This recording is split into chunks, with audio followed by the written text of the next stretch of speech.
नमस्कार छात्रों, आज मैं आपको कक्षा 10वीं विषय हिंदी, इस विषय हिंदी में व्याकरण का जो भाग है उसमें वाक्य के भेद, पिछली क्लास से कल मैंने आपको वाक्य के जो दो भेद है उसका नाम है अर्थ की दृष्टि से और रचना की दृष्टि से।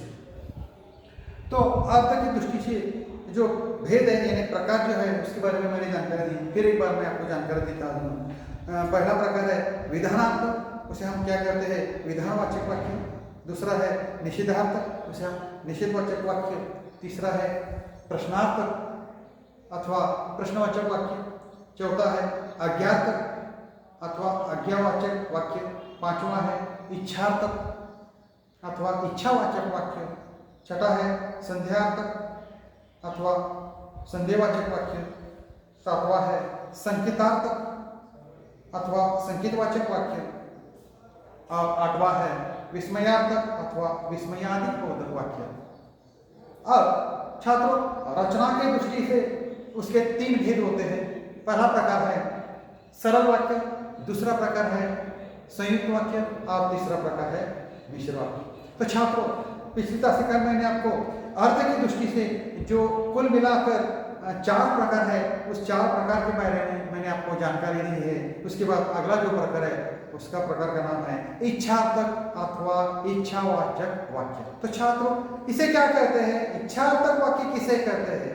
तो जिस वाक्य में इच्छा, कामना, आशीर्वाद आदि का बोध होता है उसे हम इच्छार्थक अथवा इच्छावाचक वाक्य कहते हैं। उदाहरण के तौर पर जैसे ऐसा काम करो कि देखने वाला देखते ही रह जाए।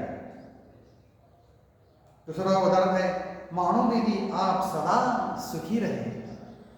और तीसरा उदाहरण है प्रभु आपकी कामना पूरी करे।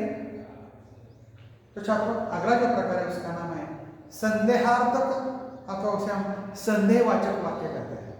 तो उसकी परिभाषा यह है कि जिस वाक्य में संदेह या शंका का बोध होता है, कुछ न कुछ संदेह या शंका का बोध होता है, उसे हम संदेहार्थक अथवा संदेहवाचक वाक्य कहते हैं। उदाहरण के तौर पर जैसे रहमान कह रहा था शायद कुछ लोग लक्ष्मी को खरीद लेंगे। दूसरा उदाहरण है शायद अब कोई मिलने वाला तंग नहीं करेगा।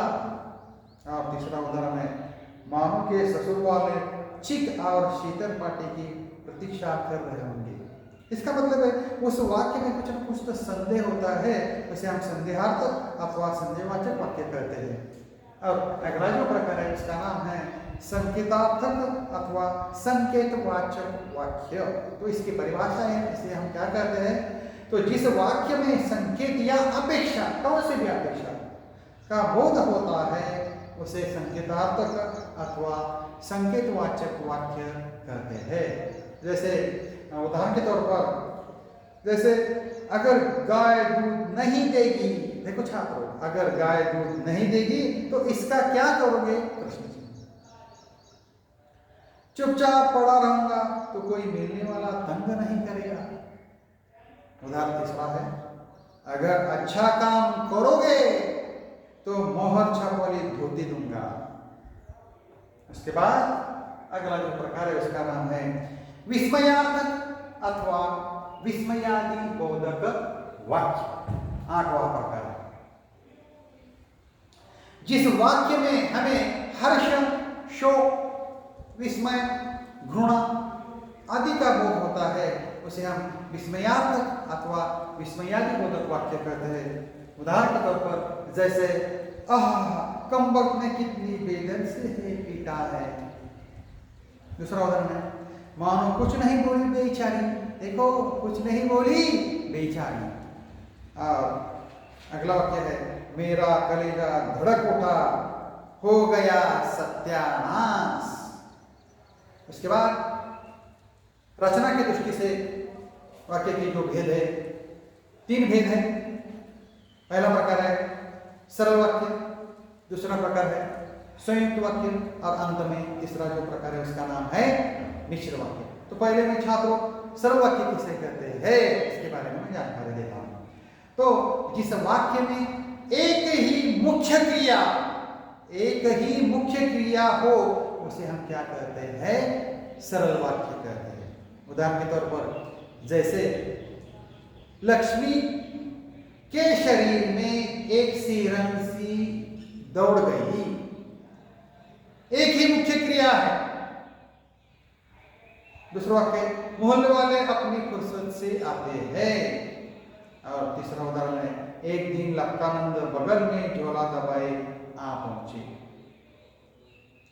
इस वाक्य में सिर्फ एक ही मुख्य क्रिया है। अगला प्रकार है संयुक्त वाक्य। तो संयुक्त वाक्य किसे कहते हैं? संयुक्त वाक्य में दो या दो से अधिक, देखो छात्रों, दो या दो से अधिक सरल वाक्य समुच्चय बोधक, जैसे उदाहरण के तौर पर और, परंतु, तथा, या आदि से जुड़े रहते हैं, उसे हम क्या कहते हैं? संयुक्त वाक्य कहते हैं। उदाहरण के तौर पर जैसे करामत ने हवले से गाय को पुचकारा और उसके शरीर पर हाथ फेरा। देखो और शब्द जुड़ा। हम टैक्सी में बैठे और टैक्सी दौड़ गई। देखो इस वाक्य में और शब्द आया है। मांडवी काफी बड़ी नदी है तथा वर्ष भर पानी से भरी रहती है, तथा ये शब्द आया है, इसलिए यह संयुक्त वाक्य है। अंत में जो प्रकार है उसका नाम है मिश्र वाक्य। तो मिश्र वाक्य किसे कहते हैं? जिस वाक्य में एक प्रधान और शेष आश्रित उपवाक्य हो। ध्यान दीजिए छात्रों, एक प्रधान और शेष आश्रित उपवाक्य हो, उसे हम क्या कहते हैं? मिश्र वाक्य कहते हैं। उदाहरण के तौर पर जैसे गाय ने दूध देना बंद कर दिया है क्योंकि वह बूढ़ी हो गई है। मैं सोचने लगा कि पर्यटन का अलग ही आनंद हो। मुफ्त में मजदूरी देनी हो तो और बात है। देखो छात्रों, वाक्य के भेद पर प्रश्न कैसे पूछे जाते हैं और उसका उत्तर कैसे लिखना चाहिए, इसके बारे में मैं आपको जानकारी देता हूँ। प्रश्न कैसा होता है? देखो, अर्थ के आधार पर वाक्यों का नाम लिखिए। तो प्रश्न ऐसे होता है, रमजानी चुप खड़ी आगंतुक की बातें सुनती रही। ये कैसा वाक्य है? विधानात्मक वाक्य। मेरी सुनो तो गाय को बेच दो। ये कैसा वाक्य है? अज्ञातक वाक्य है। क्या लक्ष्मी ने अभी तक दूध नहीं दिया? प्रश्न चिन्ह दिया, इसलिए कैसा वाक्य है? प्रश्नार्थक वाक्य है। बूढ़ी गाय है, दूध नहीं देती, इसमें क्या दिखाई देता है? निषेधार्थक वाक्य है। पांचवा, आपकी यात्रा मंगलमय, इच्छार्थक वाक्य है। वह कितनी सुंदर चिक है। देखो ये क्या है? विस्मयार्थक वाक्य है। लड़का पसंद आ गई तो शादी हो जाएगी। ये क्या है? संदेहार्थक वाक्य है। और अगला जो प्रकार है प्रश्न का, उसका नाम है सूचना के अनुसार वाक्य परिवर्तन कीजिए। वाक्य कैसे? देखो, क्या बुद्धि का उपयोग विषम व्यवस्था को कायम रखकर पैसे कमाने के लिए करना उचित है? प्रश्न चिन्ह। विधानात्मक वाक्य तैयार कीजिए। तो कैसे वाक्य तैयार करना चाहिए? बुद्धि का उपयोग विषम व्यवस्था को कायम रखकर पैसा कमाने के लिए उचित है। दूसरा वाक्य, बुद्धिजीवी का जीवन श्रमजीवी पर आधारित है। निषेधात्मक वाक्य तैयार कीजिए। तो बुद्धिजीवी का जीवन श्रमजीवी पर आधारित नहीं है। नहीं शब्द के नीचे अधोरेखांकित करना चाहिए। और तीसरा वाक्य है, 5 रुपए का एक भुट्टा। विस्मयार्थक वाक्य तैयार कीजिए। तो अरे 5 रुपए का एक भुट्टा, अरे शब्द के नीचे अधोरेखांकित कीजिए। और अंत में चौथा है, वह बड़ी भीषण गर्मी पड़ रही है। प्रश्नवाचक वाक्य तैयार कीजिए। तो कैसे करना चाहिए? क्या वहां भीषण गर्मी पड़ रही थी? प्रश्न चिन्ह। ऐसा वाक्य तैयार करना चाहिए। पांचवा है, आज फिर से साक्षात्कार के लिए जाना होगा। संदेहात्मक वाक्य तैयार कीजिए। तो शायद आज फिर से उसे साक्षात्कार के लिए जाना होगा। शायद इस शब्द के नीचे अधोरेखांकित करना चाहिए। उसके बाद और एक प्रश्न पूछा जाता है, रचना के आधार पर वाक्यों का नाम लिखिए।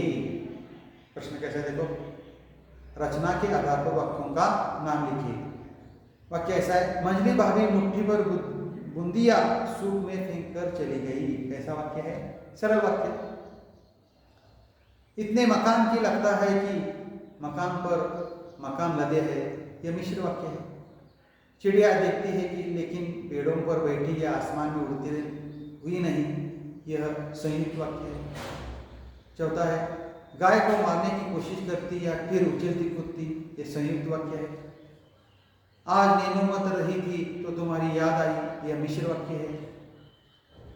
छठा है, मैंने गाड़ी का दरवाजा खोल दिया, सरल वाक्य है।